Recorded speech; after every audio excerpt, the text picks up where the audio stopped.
எதிர்வருகிற திங்கட்கிழமை அரபு நாடுகளுடைய வெளிவிவகார அமைச்சர்கள் ஃபாரின் மினிஸ்டர்ஸ் பங்கெடுக்கக்கூடிய ஒரு முக்கியமான கூட்டம் நடைபெற இருப்பதாக துருக்கியினுடைய வெளிவிவகார அமைச்சர் இன்றைக்கு அறிவித்திருக்கிறார்.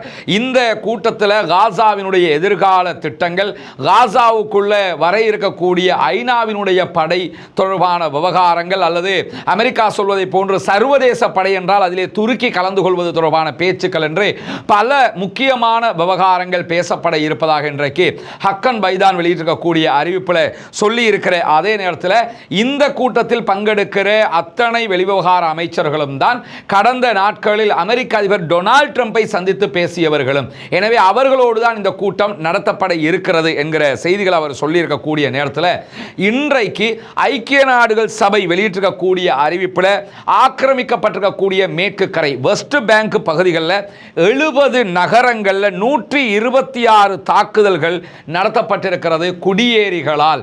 அதாவது பாலஸ்தீன மக்களுடைய இடங்களை அபகரிக்கக்கூடிய யூதர்களால் 126 தாக்குதல்கள் நடத்தப்பட்டு கிட்டத்தட்ட 4000க்கு மேற்பட்ட ஆலிவ் மரங்கள் அழிக்கப்பட்டிருக்கிறது.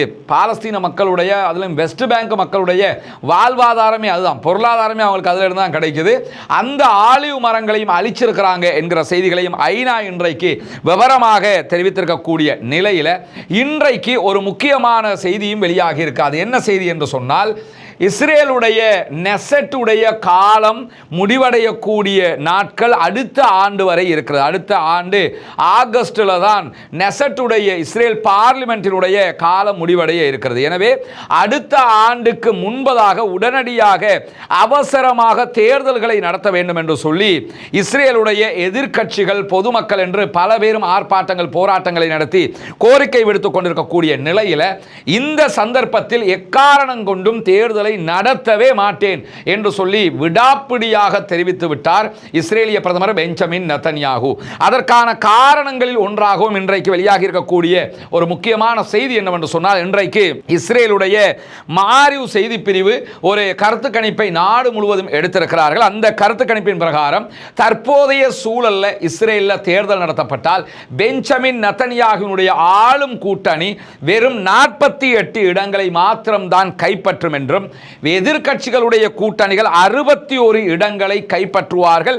அரபு கட்சிகளை தவிர்த்து இஸ்ரேலுக்குள்ள அரபு கட்சிகள் இருக்கிறாங்க, அரபு கட்சிகள் 11 இடங்களை கைப்பற்றக்கூடும் என்கிற கருத்து கணிப்புகள் சொல்லப்படுகிற அதே நேரம் எதிர்க்கட்சிகள் 61 இடங்களை பிடித்து ஆட்சியை கைப்பற்றுவார்கள் என்று நம்பப்படுகிறது. இன்றைக்கு கருத்து கணிப்புகள் அதைத்தான் சொல்கிறது.